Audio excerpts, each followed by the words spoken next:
Olá, eu sou Antônia Márcia Vale e neste Agenda Econômica nós vamos falar sobre reciclagem, a riqueza que vem do lixo. Somos um dos países mais ricos do mundo e um dos que mais desperdiçam essa riqueza. Mas a gestão adequada dos resíduos sólidos, em especial o plástico, pode se transformar em uma das maiores fontes de divisas e geração de empregos na indústria nacional. O presidente da Agência Brasileira de Desenvolvimento Industrial, Igor Calvé, mostra o projeto de gestão de resíduos plásticos, que começa a ser implantado em uma experiência piloto em 3 cidades do estado de São Paulo. Igor, muito obrigada pela sua presença aqui na Agenda Econômica. Olá, muito obrigado, Antônia. Queria também saudar a todos que assistem aí o programa Agenda Econômica. Igor, eu falei que começa esse projeto de qualificação aí para reciclagem do plástico, mas na verdade ele já está andando aí, né? Ele começou mesmo em 2020. Eu queria que você nos falasse um pouquinho disso, porque que a Agência Brasileira de Desenvolvimento Industrial decidiu desenvolver um projeto sobre reciclagem de plástico. Olha, Antônia, essa é uma pergunta muito importante e que tem me sido feita já ao longo aí desses últimos meses. E a razão de a BDI, que é uma agência preocupada com o desenvolvimento industrial, ter se motivado e estar à frente de um programa como esse, é simples, é porque o mundo está mudando, a produção no mundo está mudando e o consumo no mundo também está mudando. O que nós temos hoje é a transição de um modelo linear para um modelo de circularidade. Então, se eu pudesse dizer para você que as pessoas hoje estão muito preocupadas, né, de onde vêm os produtos que elas consomem. E não querem saber apenas se veio da prateleira, querem saber em cada uma das matérias-primas e como é que foi o processo produtivo desses produtos. O senso, né, a preocupação de responsabilidade, né, por fazer a rastreabilidade de todo aquele produto está nas nossas vidas, né? Os meus filhos, né, eu tenho 2 filhos pequenos, eles estão preocupados hoje com questões que há 10, 15, 20 anos atrás nós não tínhamos. Isso é o lado do consumo, mas nós temos também um lado muito importante, que é o lado da produção. Porque esse padrão de consumo tem se alterado, a oferta, a produção também tem se preocupado. Então, as indústrias têm se preocupado muito na maneira como produzem, né? Se produzem de maneira correta, ambientalmente boa. Isso é que é a circularidade. Nós estamos num movimento duplo global. Primeiro, um movimento de maior digitalização. Nós estamos entrando numa era de economia digital muito pujante. E o segundo movimento, com ele conectado, é de uma economia cada vez menos carbono intensiva, uma economia que almeja a neutralidade de carbono, que a descarbonização no médio e longo prazo será o foco. Então, essas duas coisas, né, vão caminhar juntas, a digitalização da economia e a neutralidade de carbono, ou seja, a ideia da sustentabilidade. Isso é produção e consumo. Falando um pouquinho nessa questão da sustentabilidade, uns dados que me estarreceram um pouco, eu confesso. Primeiro, saber que nós somos o quarto maior produtor mundial de resíduos sólidos urbanos, ou seja, no popular, lixo. Né? São 80 milhões de toneladas, isso é um dado de 2020, e a gente tem ainda mais de 2.408 especificamente aterros de lixões no país, quando a gente já não deveria mais ter pela nova legislação, e a gente só recicla, só dá um novo destino, só transforma em matéria-prima 2,2% desse total de resíduos sólidos, né? Aí aqui dentro disso a gente tem a reciclagem dos materiais que hoje acontece mais no país. Esse projeto de vocês, qual é o tamanho da ambição dele, né? Ele começou em 3 cidades no estado de São Paulo. Qual é a ambição inicial dele? A gente reduzir isso aqui para quanto? Olha, você trouxe um dado muito importante. De fato, nós somos o 4º maior produtor de resíduos sólidos urbanos no mundo.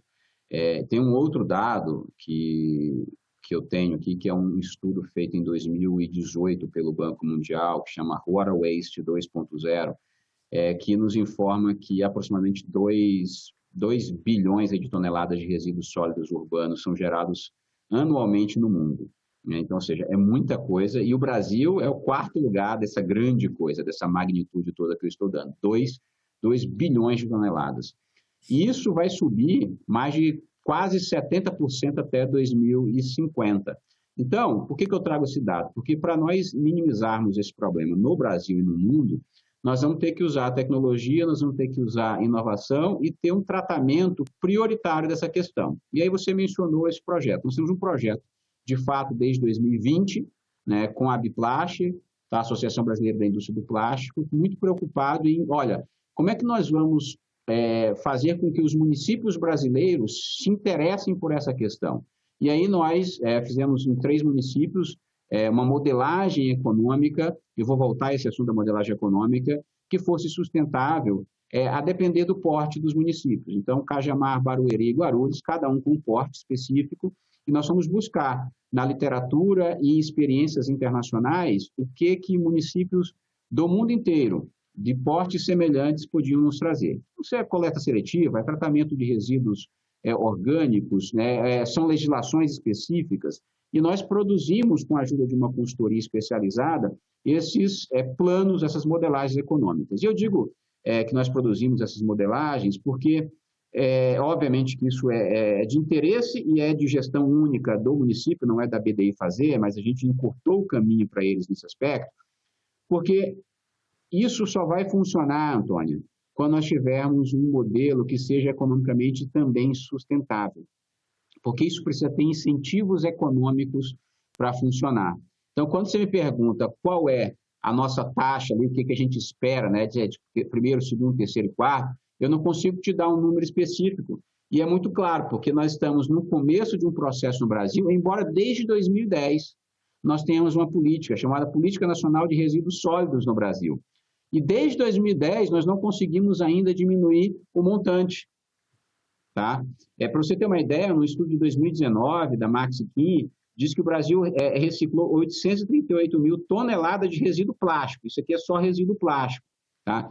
Só que a gente tem um potencial, no dado de 2019, de 3,5 milhões de toneladas de produto, para encurtar esse ciclo de vida do produto e poder retornar. Isso é muito pouco que nós fazemos já. Aliás, é muito pouco que nós fazemos, mas é porque nós temos um potencial muito grande, é isso que eu quero dizer.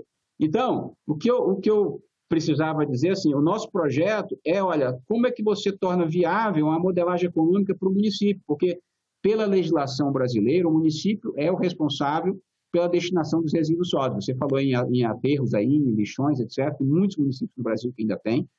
Como é que a gente dá a destinação final? E a gente procurou produzir, foi modelos que sejam economicamente viáveis e sustentáveis. E para isso, Antônio, nós precisamos envolver o poder público, o poder privado, tem questões de catadores que hoje, mais de 90%, se eu não me engano, esse dado pode estar errado aqui na minha cabeça, do que nós reciclamos hoje vem dos catadores, ou seja, tem uma fonte de emprego também muito boa.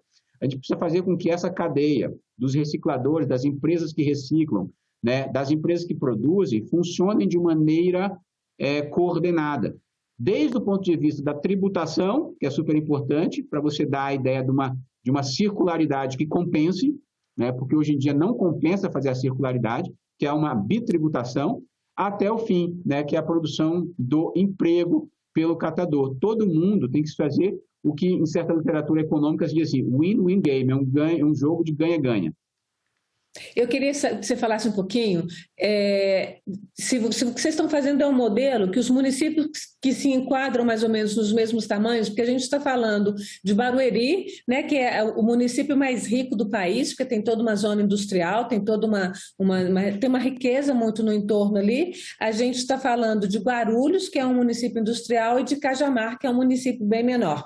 Se vocês estão nessa modelagem, se esses 3 municípios vão servir meio que de modelo para outros semelhantes, de forma que as prefeituras interessadas possam dizer, olha só, tem esse modelo aqui, a gente pode usar esse modelo, é claro que com as necessárias adaptações, a gente pode usar esse modelo se isso encurta esse processo, enquanto isso encurta esse processo.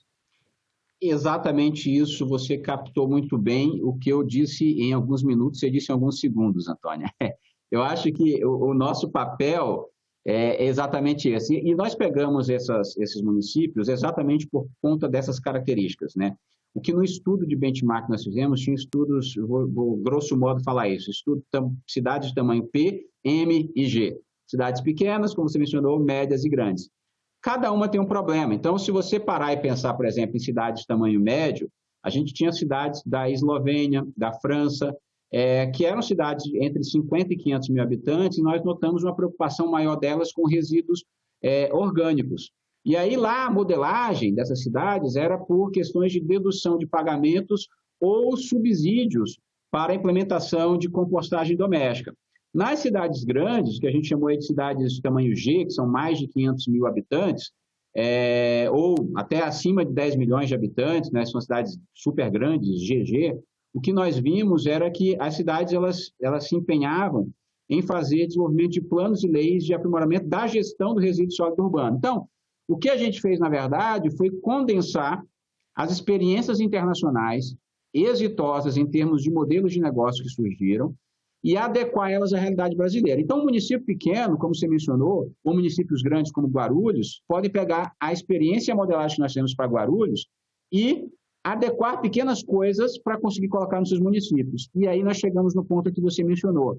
A nossa ideia é que a gente encurte o caminho. Não precisa ninguém mais ficar contratando 300 ou 400 estudos, novas consultorias. A gente já fez esse trabalho para encurtar esse caminho. Em 2017, o IPEA fez um estudo que diz que apenas 13%, né, dos resíduos sólidos urbanos no Brasil foram para reciclagem, Antônia.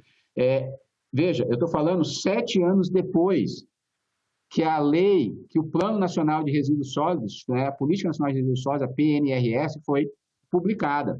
Então, depois de 7 anos, apenas 13%. A política é uma política nacional.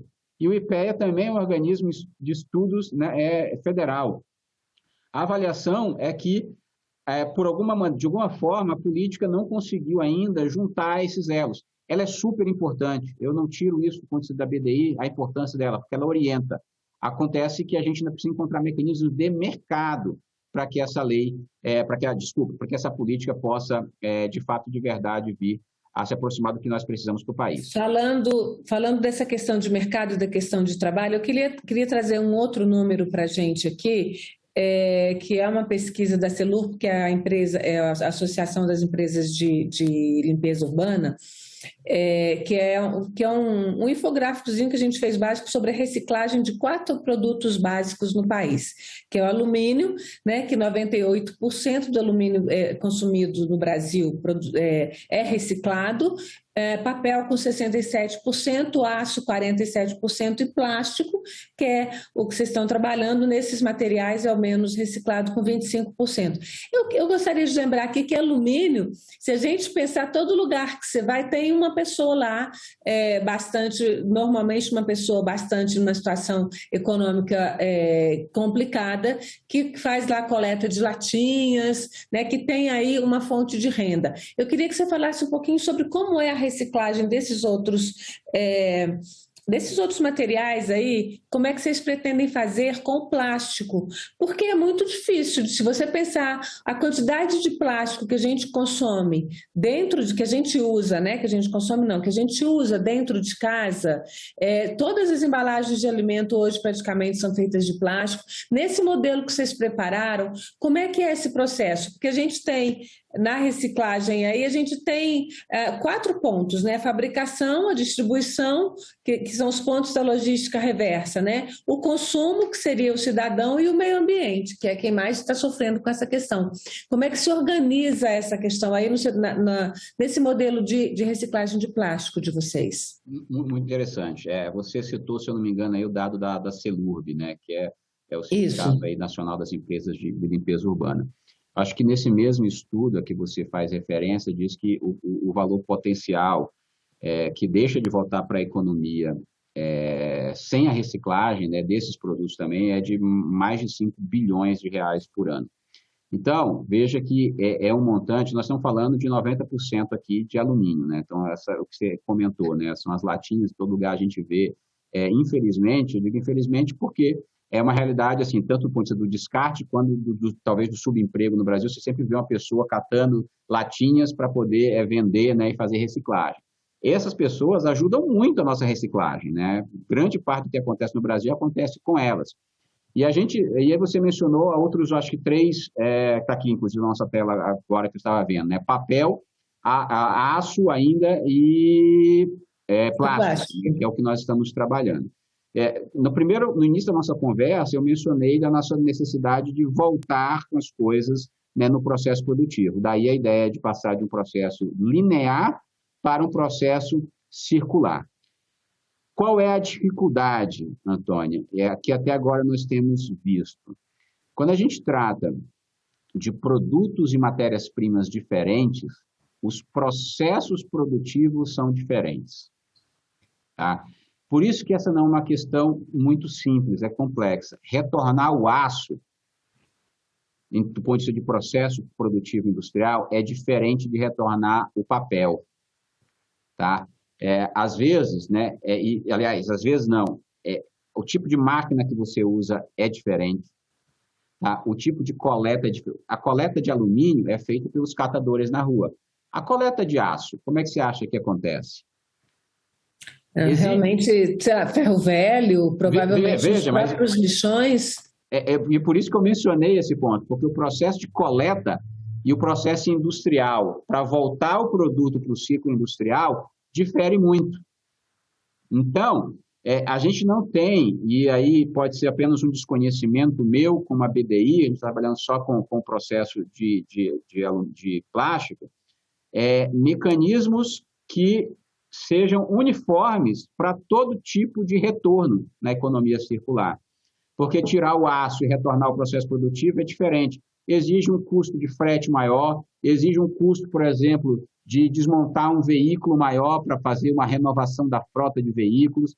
É diferente de fazer a questão do plástico. Então, quando a gente está trabalhando nos municípios, a gente notou que grande parte do problema, que ia para o leito dos rios, por exemplo, que parava no mar, era plástico. Então, nós focamos no volume. E para fazer o volume, a gente tinha que conectar todas as partes do processo produtivo. Então, tem máquinas específicas, né, para fazer, por exemplo, descarte de resíduo sólido urbano que contém plástico. Isso difere do aço. Então, o que eu quero dizer aqui para você é basicamente da complexidade que se tem no processo produtivo, diferente formas de matérias-primas que nós estamos vendo. E o que é que vocês já... Sim, desculpa, eu cortei esse raciocínio. Não, que cada um deles vai exigir um tipo de tecnologia e um tipo de modelagem de negócios diferentes. Agora o que é que vocês, né, já está avançaram aí no plástico? Nacional, uma medida que foi proposta pelo Poder Executivo, uma medida provisória, para renovação de frota de veículos. E eu acho que o que foi encaminhado à Câmara, especificamente, que vai ser a primeira casa a avaliar isso, depois o Senado vai avaliar, é a proposição de fazer isso com caminhões antigos. Uma preocupação de sustentabilidade, uma preocupação de retornar, inclusive, o aço desses veículos, através, né, de empresas específicas que vão coletar, tirar o aço, o ferro, separar e voltar isso para o processo produtivo. Mas isso, veja, é uma outra modelagem econômica, não é igual à modelagem do plástico. Eu queria que você falasse um pouco mais sobre o plástico, porque aí eu tenho um outro dado que eu vou pedir para a gente, que aí é um dado da ABPlástico, né, que é a Associação Brasileira da Indústria do Plástico, que a gente fez, que eu achei bastante interessante, eu não sabia que o mercado já existia nesse tamanho, que a gente tem mais de 10 mil empresas, especificamente 10.891, que são os dados de 2020, é um relatório divulgado em 2021, com dados coletados de 2020, reciclagem de plástico no mercado brasileiro. Então, são mais de 10 mil empresas, 10.891 empresas,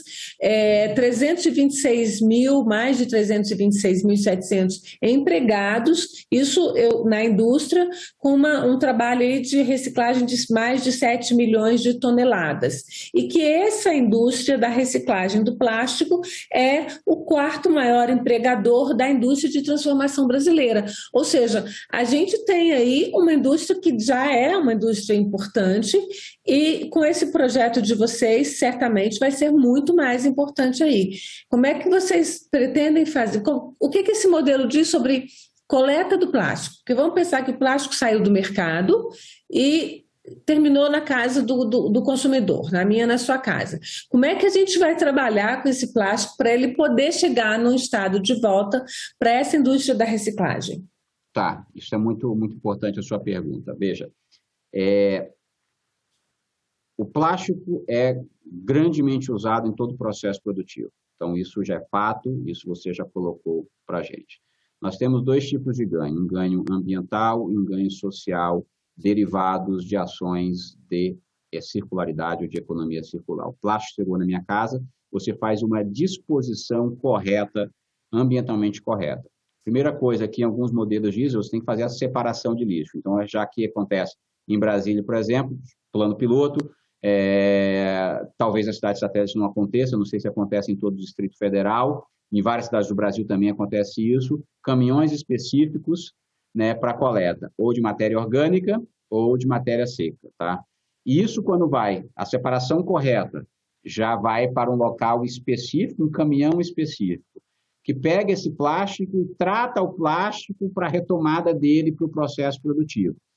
E é muito interessante essa observação que a gente faz, porque ela começa, pelo menos em alguns modelos que nós vimos, começa com a conscientização do indivíduo, Antônia.